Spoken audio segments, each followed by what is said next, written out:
Bismillah. Assalamualaikum warahmatullahi wabarakatuh. Alhamdulillah. Wassalatu wassalamu ala rasulillah Muhammad ibn Abdullah alladzi la nabiyya ba'dah amma ba'du.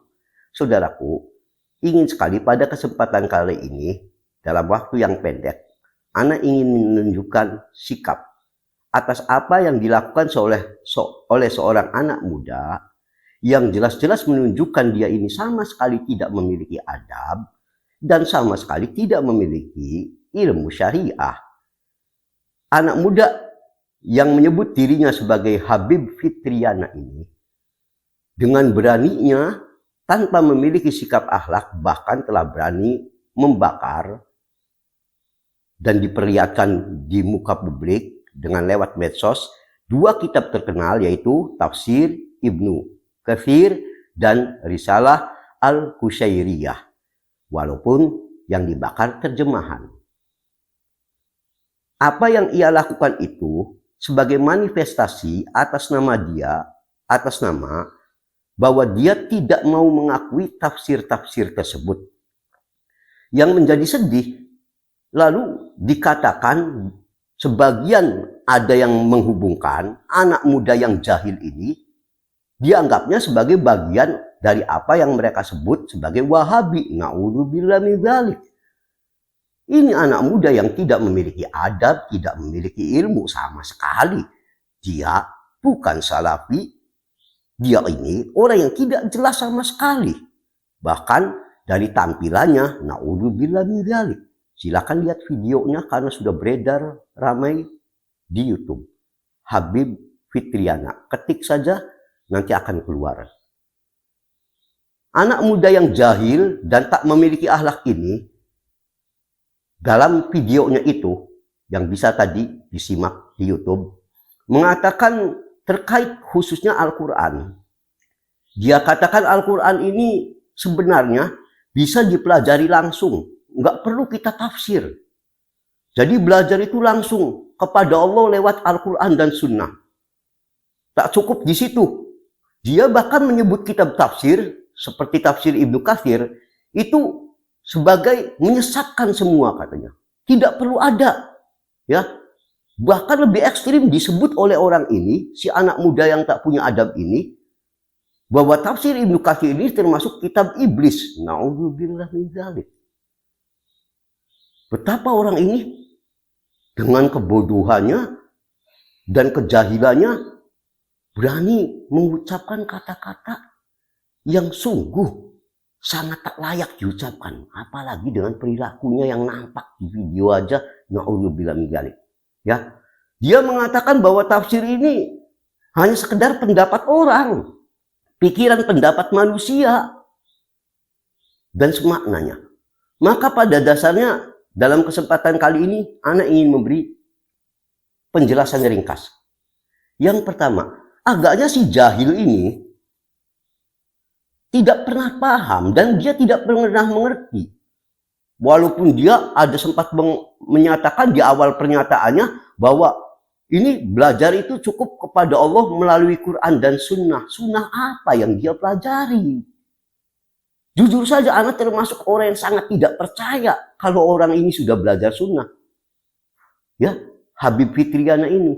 Betapa tidak. Andai saja dia tahu masalah ini, sebagai contoh, bagaimana mungkin kita akan bisa menafsirkan Quran hanya semata-mata dari segi bahasa. Ana juga tidak yakin dia ngerti bahasa Arab.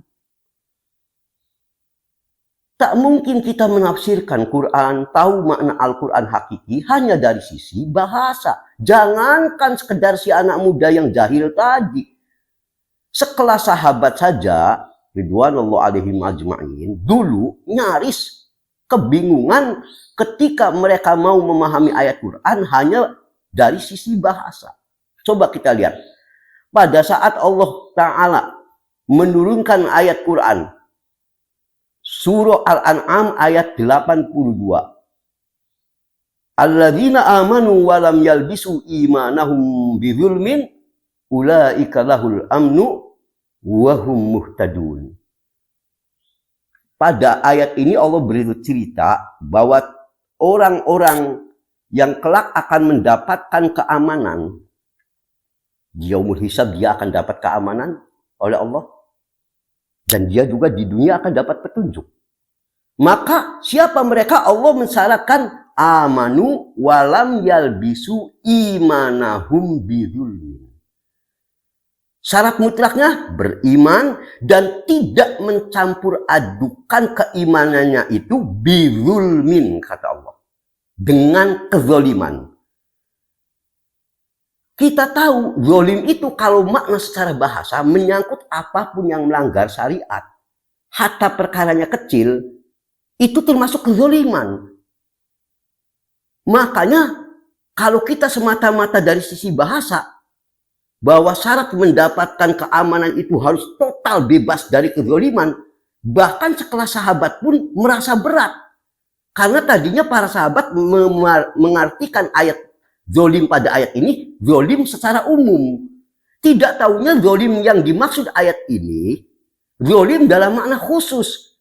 Makanya mari kita lihat hadis yang terkait masalah ini. Bersumber dari Ibnu Mas'ud radhiyallahu anhu. Lamma nazalat, saat turun ayat tadi, yang saya bacakan, ya, alladzina amanu walam yalbisu imanahum bidzulmin. Orang-orang yang beriman dan tidak mencampur adukan keimanannya dengan kezoliman. Maka syakko dzalika 'alal muslimin. Wa qalu, hal itu membuat kacau para sahabat ridwanullah. Bingung gitu. Apa syaratnya harus bebas dari kezoliman tadi? Sebab kalau secara bahasa zolim itu apapun yang melampaui dari syariat berarti masuk tindakan zolim. Sahabat saja merasa berat. Karena kalau yang namanya zolim, siapapun manusianya tidak ada yang maksum selain Rasulullah Sallallahu Alaihi Wasallam. Maka para sahabat langsung bertanya, ya Rasulullah, wa ayyuna lam yuzlam nafsah. Ya Nabi, kalau terjemahan bebasnya, berdasarkan ayat tadi, syarat orang yang mendapatkan keamanan dari Allah dan dapat petunjuk itu tidak mencampur adukan keimanannya dengan kezoliman. Ayyuna lam yuzlam nafsah, maka siapa di antara kami yang sanggup untuk tidak pernah sama sekali mencampurkan keimanan dengan kezoliman? Karena zolimnya disangkanya zolim umum. Maka langsung Nabi kita SAW mengoreksi. Apa yang dijawab oleh Nabi? Laisa dzalik. Hai sahabatku, makna zolim pada ayat ini bukan seperti yang kalian mengerti, yaitu zolim umum. Tapi innama huwa syirku. Zolim pada ayat ini makna khusus. Syirik. Jadi tidak mencampurkan keimanannya dengan kesyirikan. Untuk memperkuat ini lalu Nabi, dan masih dalam hadis ini, menyambung, alam tasma'u ila ma qala Luqman li ibni. Apakah kalian belum pernah mendengar apa perkataan Luqman kepada anaknya yang dimuat dalam Quran surat Luqman ayat 13, yaitu ya bunayya la tusyrik billah. Wahai anakku, jangan sekali-kali kamu menyekutukan Allah. Mengapa? Inna syirka la zulmun azim, kata Allah. Sebab syirik itu kezoliman paling besar. Panglimanya kezoliman itu syirik. Makanya ayat di atas, walaupun Allah menyebutnya lam yalbasu imanahum bizulmin, tidak mencampur adukan keimanannya dengan kezoliman, ini zolim dalam makna syirik. Makna khusus. Dari sini kita bisa tahu. Tak mungkin kita bisa menafsirkan Quran asal bisa bahasa. Itu pun kalau yang bisa bahasa Arab. Apalagi Anda nggak yakin model-model begitu ngerti bahasa Arab. Hatta yang ngerti bahasa Arab tak cukup menafsirkan Quran itu hanya dengan semata-mata bahasa. Apalagi Qurannya saja butuh pula dipandu dengan hadis-hadis sahih, perkataan para sahabat. Mana ayat ini maksudnya? Sebab kita tahu ayat Al-Quran itu bisa sangat dimaknakan dengan banyak makna. Kalau hanya semata-mata bahasa, akan bisa membahayakan.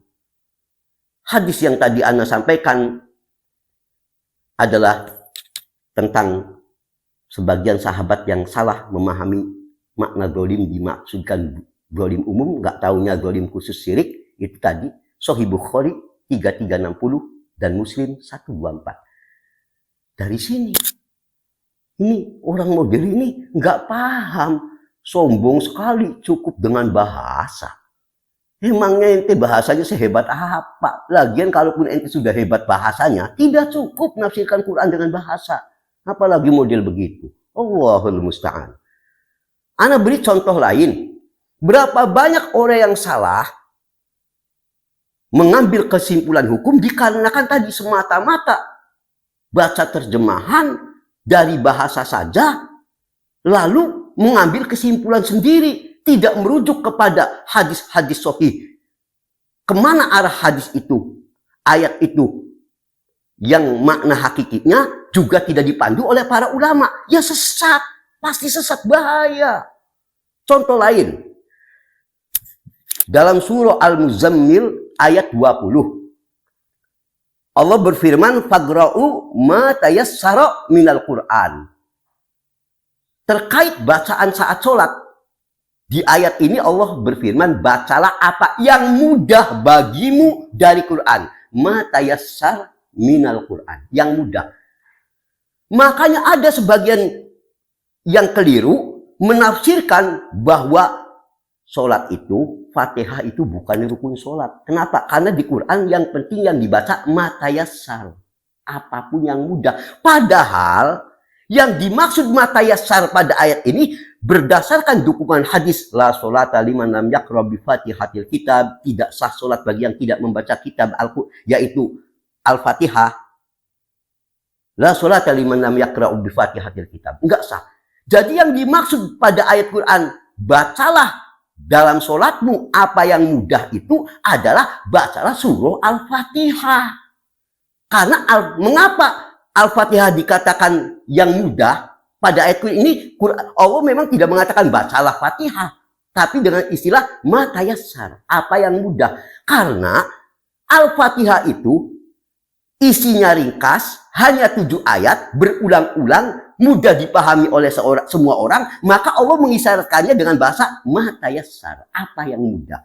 Bukan berarti nggak baca Fatihah juga boleh, yang penting baca surat apa saja. Bukan, ini bahaya menafsirkan Quran tidak merujuk pada sunnah dan tidak dibimbing oleh ulama-ulama ahlus sunnah. Apalagi model ente-ente gitu, nafsirin Quran sombong. Ya, tafsir dianggap. Anak tidak yakin ini. Anak-anak muda ini baca-baca Quran begini. Na'udzubillah min dzalik. Jangan coba-coba nafsirkan Quran dengan, ya, dia katakan cukuplah masing-masing kita nafsir. Apakah dia tidak pernah membaca satu hadis yang diriwayatkan oleh Imam Tirmidzi 2951? Hadis ini banyak jalurnya, sehingga sanadnya menjadi hasan atau sahih insya Allah. Nabi kita Shallallahu Alaihi Wasallam mengatakan, wa man qala fil Quran bi ru'yi, siapa yang menafsirkan Quran semata-mata dengan otaknya, ru'yunya, ini seperti anak muda tadi, si Habib ini, yang sombong, anak muda yang nggak punya adab ini. Nafsirkan Quran semata-mata model dia lagi dengan ro'yunya, fal yatabawwa maq'adahu minan nar. Sediakan tempat duduknya di neraka. Nah, model ini harus siap-siap nih, model ini. Antum siap nih. Enggak taubat antum siapin. Nyoba nafsirin Quran dengan seenaknya dengan otak ente yang gitu, siap-siap aja. Jangan sembarangan. Ya. Disangkanya gampang nih. Makanya dulu para salaf paling hati-hati dalam menafsirkan Quran. Enggak sembarangan, apalagi model gitu. Membakar kitab tafsir lagi. Dia tidak tahu. Tafsir Ibnu Katsir itu isinya di dalamnya sejumlah perkataan sahabat, tabi'in, tabi'ut. Anak gak yakin nih anak muda ini. Anak berani nantang dia lah. Model gini, brengsek gini akhlaknya. Gak punya adab membakarin kitab ulama ahlu sunnah. Anak gak yakin dia. Ya. Jangan sembarangan. Ya. Emangnya gampang menafsirkan Quran seenaknya? Yang lebih sedih ketika ada yang ngomong ini, apalagi disangkanya anak Wahabi dan sebagainya. La haula wala quwata illa billah. Jahat sekali tujuan ini. Demi Allah kita berlepas diri dari orang-orang yang model begini. Tidak mungkin kita bisa memahami Quran tanpa dukungan sunnah, tanpa bimbingan para ulama. Ya, betapa tidak? Ya, ulama dulu sangat hati-hati masalah ini. Bahkan sekelas sahabat pakar tafsir, itu tetap mereka nggak sembarangan ngomong. Bisa lihat beberapa pernyataan ulama dari zaman sahabat, tabi'in, tabi'ut tabi'in terkait kehati-hatian para salaf dalam menafsirkan Quran. Bukan kayak anak kemarin sore ini nih yang sombong, kita nggak perlu tafsir apa. Emangnya dia bisa apa? Abi Mulaikah mengatakan, Anna Ibnu Abbas su'ila an ayatin biwasailin anha ba'dukum laqala fiha. Ibnu Abbas radhiyallahu anhu pernah ditanya suatu ayat yang andai kata ayat ini ditanyakan kepada kalian, pasti kalau kalian sok tahu langsung menjawab nih model anak muda ini. Sekelas Ibnu Abbas, padahal beliau ahli tafsirnya, para sahabat lagi yang tahu ayat ini kapan diturunkan, kemana maknanya. Tapi beliau kalau ditanya tentang tafsir, beliau lebih memilih apa? Fa'aba ayyakulu fiha. Beliau lebih cenderung untuk memilih menjauhkan diri dari berpendapat tentang ayat itu. Beliau nggak berani sembarangan gitu. Ini saja sahih. Sekelas sahabat model ini, ente ini ada-ada aja lagi. Udah akhlaknya gitu, ngomongnya penafsirin Quran seenak. Ibnu Abbas saja sangat hati-hati, padahal beliau sahabat pakar tafsir. Ya. Kisah yang lain dari Al-Walid bin Muslim. Lihat tadi dari merujukannya dari Ibnu Katsir yang Anda sebutkan tadi halamannya. Berkata, Ja'a Talaq bin Habib ila Jundub bin Abdullah. Suatu ketika Talaq bin Habib datang kepada Jundub bin Abdullah, seorang sahabat, ahli ilmu. Sahabat loh. Lalu tanya tentang ayat Quran. Ini ayat ini maksudnya bagaimana? Langsung komentarnya, kharij alaika in kunta musliman illa ma kunta anni aw qol antu jalisuni. Langsung dijawab, aku merasa kamu berdosa jika mendengarkan diriku. Seolah-olah memandang aku tak pantas untuk menafsirkan seenaknya. Sekelas sahabat, aku merasa berdosa. Bahkan kalau kau mau mendengarkan jawaban saya, seakan kau ini berdosa, itu maknanya. Dijelaskan ulama. Alangkah baiknya kalau kau beranjak, segera pergi dariku. Sampai segitu hati-hatinya. Kalau sahabat pengen jelaskan nafsir Quran, ente ngomong kita langsung aja belajar kepada Allah. Entenya jadi apa belajar langsung kepada Allah model ente gitu. Potongan aja nggak meyakinkan, mohon maaf. Belajar kepada Allah langsung. Ini para sahabat aja kalau ditanya ini, aku merasa takut dosa. Jangan kamu minta pendapatku. Kehati-hatian dalam masalah tafsir. Sa'id bin Musayyab, rahimahullah, model gini anak gak yakin apa. Dia tahu Sa'id bin Musayyab siapa. Kibar tabi'in. Beliau dikenal sebagai 7 fuqaha Madinah. Di Madinah ada 7 kalangan tabi'in yang dianggap ahli fikihnya. Dan Sa'id bin Musayyab rahimahullah ini, dari 7 tokoh ini paling seniornya Sa'id bin Musayyab rahimahullah. Tahu kita keilmuan beliau, jangan tanyakan. Ya, udah masuk deretan 7 fuqaha Madinah, zaman tabi'in lagi, zaman terbaik setelah sahabat. Udah begitu, beliau ini tokoh paling seniornya di antara 7-nya. Ini yang nomor 1-nya. Kalau ditanya tentang tafsir suatu ayat, karena kehati-hatian, beliau mengatakan, Inna la naqulu fil Qur'an syai'a. Sungguh kami tidak pernah berani berkata dari pendapat kami sendiri tentang Al-Quran sedikit pun. Saya nggak berani, nggak banyak berani ngomong. Ini kalau sudah nyangkut Quran, Enggak sembarangan. Ini diriwayatkan oleh Imam Malik dalam Muwatta, dinukil dari Mabahis fi Ulumil Quran halaman 352. Hati-hati mereka itu. Ditanyakan kepada masalah-masalah ini, mereka lebih memilih berhati-hati. Bukan kita langsung aja belajar tafsir, langsung ke Allah, model ente langsung belajar ke Allah apanya. Ngomong nggak pakai otak sehat. Kalau ngomong jangan pakai dengkul, pakai ilmu. Masruq rahimahullah, model gini memang apa kenal sama ulama-ulama salaf, menteh kelihatannya nih. Masruq rahimahullah, ana nggak yakin dia ke siapa Masruq, nggak akan bakalan tahu mungkin. Kalau tahu syukur, tapi ana nggak yakin.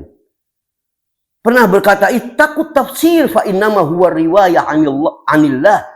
Hati-hati dalam menafsirkan ayat Quran, karena tafsir itu riwayat dari Allah. Ketika Anda menjelaskan ayat ini maksudnya begini, berarti Anda menyandarkan sesuatu itu seakan dari Allah. Hati-hati. Itu ulama-ulama pakarnya, hati-hati. Karena dibutuhkan dalam memahami tafsir itu bukan cukup bahasa, harus ngerti sunnah, harus mengerti penafsiran sahabat dan sebagainya. Lo model ente cukup kita belajar Quran dari Allah. Dari Allah apanya model ente belajar dari Allah? Ngomong ketinggian, potongan aja nggak meyakinkan. Naudzubillah min dzalik. Jangan sembarangan. Kalau anak mau, anak banyak sebutkan dalil-dalil yang lain. Makanya, ikhwan azan ya Allah wa iyyakum, hampir dinyatakan ulama telah sepakat. Salah satunya penjelasan yang bagus apa yang disampaikan oleh Ibnu Katsir rahimahullah. Tatkala menjelaskan bagaimana cara Al-Quran menafsirkan Quran dengan benar. Karena kalau bahasa saja tadi sekedar bahasa bisa bahaya. Sudah Anda sebut di awal. Zolim itu makna umum, nggak taunya zolim makna khusus. Kan harus tahu sunnah, harus tahu bagaimana penafsiran para sahabat. Kenapa para sahabat wajib dijadikan rujukan? Karena kita tahu para sahabat murid langsung Nabi Shallallahu Alaihi Wasallam, tentu mereka lebih baik. Kedua, mereka kaum yang paling tahu kapan ayat itu turun, terkait peristiwa apa, mereka jadi saksi mata sebagian besarnya. Bagaimana kelas ini nggak mau? Bukankah di tafsir Ibnu Katsir di dalamnya itu disebutkan mungkin ribuan perkataan sahabat, tabiin, tabiut tabiin? Anak nggak yakin, makanya ini anak muda yang udah jahil, mempertontonkan kejahilannya, ya sok pinter, ini hidup lagi. Kalau nggak hidup nggak tahu. Allahul musta'an. Maka Ibnu Katsir rahimahullah menjelaskan bahwa cara terbaik menafsirkan Quran adalah pertama tentu menafsirkan ayat Al-Quran, dijelaskan. Kadang ayat ini umum, dijelaskan di ayat yang lainnya lebih spesifik. Quran dengan Quran. Kemudian tentu tidak cukup di situ. Yang kedua tetap harus digandengkan, nggak cukup Quran dengan Quran bahkan. Yaitu menafsirkan Quran itu harus juga didukung oleh hadis yang sahih. Oh ayat ini begini, ya. Yang ini masih global. Cara sholat, penjelasan sholatnya ada di hadis. Waktu sholat yang spesifik dan sebagainya, apapun ada di sunnah. Nggak bisa kita nafsirin Quran semata-mata dari Quran lagi tanpa kita didukung oleh sunnah-sunnah yang sahih. Jika itu tidak kita dapati lagi, maka langkah selanjutnya harus kita juga ikuti penafsiran terbaik selanjutnya, yaitu Quran dengan ucapan-ucapan para sahabat. Wabil khusus 4 khulafaur rasyidin, sahabat-sahabat senior. Ya. Jika setelah itu tingkatan selanjutnya tafsir yang terbaik yaitu tafsir yang mengikuti tafsir dari para tabi'in seperti Mujahid bin Jabr, Sa'id bin Jubair, Ikrimah, Atha bin Rabbah, Al-Hasan Al-Basri, Masruq bin Al-Ajda, Sa'id bin Musayyib, dan sebagainya, dan sebagainya. Ini yang dikatakan oleh para ulama penafsiran, metode penafsiran nggak sembarangan. Lihat dalam tafsir Ibnu Katsir, juz 1, halaman 5 sampai 16, itu pengantarnya. Bisa dilihat, supaya kita ngerti. Lu model gini, potongan gitu, setelah itu berani-beraninya membakar tafsir Ibnu Katsir. Demi Allah, pemuda paling kurang ajar yang tidak memiliki adab ini anak-anak. Jahat sekali, tidak menghargai ulama. Sehebat apa dia anak berani nantang model gini. Hah, menteh. Kesombonganmu akan mematikan engkau. Jangan begitu terhadap para ulama Ahlus Sunnah wal Jamaah. Kau bakar kitab itu. Sungguh kamu ini tidak punya adab sama sekali. Semoga Allah memberi hidayah padamu. Kau mau bertobat. Kalau tidak, semoga Allah melimpahkan keputusan akhir untukmu sebagai orang yang telah keji terhadap para ulama Ahlus Sunnah. Semoga apa yang Anda sampaikan dapat menjadi satu penjelasan buat kita betapa bahayanya anak muda ini. Sangat bahaya. Apalagi menyebut kitab tafsir Ibnu Katsir sebagai iblis. Sesungguhnya gelar ini lebih layak ditujukan kepada dia, bahkan bidangnya bahkan.